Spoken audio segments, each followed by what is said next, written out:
Je ne vais pas être long. Je vais être très bref. Je vais vous prendre à peu près 5 minutes.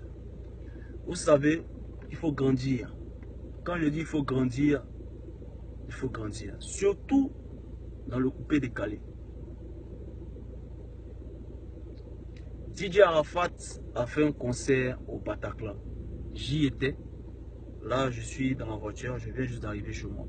Mais il faut que je fasse cette vidéo-là pour que vous compreniez beaucoup de choses.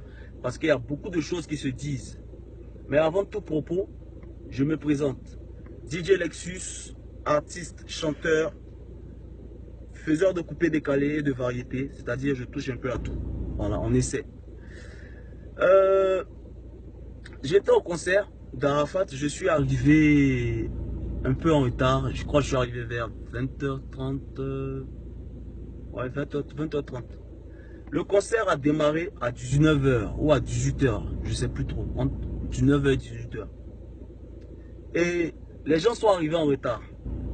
D'accord? Les gens sont arrivés en retard. Quand même moi je suis arrivé, il y avait du monde qui faisait la queue derrière, qui essayait de rentrer dans la salle. D'accord? Et il y a des gens qui étaient dans la salle. Les premières parties avaient commencé et tout. Il y a des gens qui se sont permis de prendre des photos, ce qui est normal. Les gens, ils ont le droit de faire ce qu'ils veulent. Ma coiffure là. Les gens, ils ont le droit de faire ce qu'ils veulent. Donc, s'ils ont pris des photos de la salle pendant que ça se remplit à peine et qu'ils ont balancé sur les réseaux sociaux, ça ne veut pas dire que le concert et la salle est vide. Non.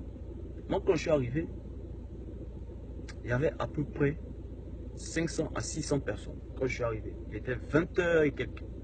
Je suis allé dans les loges parce que je devais faire la première partie, mais je suis arrivé en retard comme je vous ai dit. Donc j'étais dans les loges, donc je suis resté là-bas, papoter un peu, causer un peu avec les amis. Et je suis remonté, Arafat devait monter sur la scène vers 21h. Donc du coup vers 21h, on va dire 5 minutes avant, je suis venu sur la scène. Mais je vous dis aujourd'hui que tous ceux qui disent qu'Arafat a tapé pour tout, c'est des menteurs et des voleurs. Excusez-moi du terme. Sans choquer ni frustrer quelqu'un, bien sûr. Parce que, vous savez, le Bataclan, c'est une salle qui a une capacité de 1500 personnes.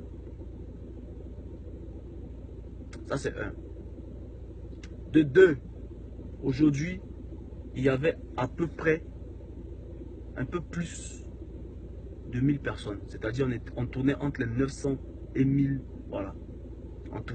C'est vrai, il n'a pas rempli, mais c'était joli, c'était beau, il y avait du monde, il y avait de l'ambiance. À tous ceux qui se moquent d'Arafat sur les réseaux sociaux, c'est bien beau, mais grandissez. Pourquoi? Parce que vous tuez le mouvement et à cause de vous là, le coupé décalé meurt.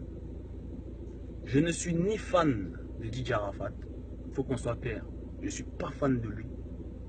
Je ne suis pas, comment dire, à la recherche d'affection d'Arafat parce qu'on se connaît déjà. On se connaît déjà. C'est pas quelqu'un qui m'appelle. On s'appelle pas tout le temps. Mais quand on se voit, on rigole. Et c'est quelqu'un que j'aime bien. Donc arrêtez de raconter du n'importe quoi. Le Bataclan est une salle mythique qui a connu des difficultés, où il y a eu beaucoup de morts ces temps-ci. Paix aux âmes de ceux qui sont morts. Et les gens ont encore cette hantise là dans la tête. Ça c'est un. Il fait très froid actuellement. Donc les gens n'ont pas forcément envie de sortir à 19h, 19h, 20h. Ça peut jouer. Et de 3, les tickets étaient à 55 €. Je ne connais pas beaucoup d'artistes ivoiriens qui sont venus jouer en France. Peu importe la salle qui ont fait ticket à 55 €. Et puis il y a eu le monde qu'il y a eu là. Il ne connaît pas. Il n'est jamais vu. S'ils ont trop fait, c'est 20 €. Arafat, tu es un leader. Tu es un leader. Et un leader, c'est celui qui montre le chemin. Force à toi. Courage. Et continue de viser haut. C'était DJ Lexus, Papana Hugo. La charité bien ordonnée commençant par soi-même. Je vous invite aussi à aller découvrir ce que je fais. Merci. On est ensemble.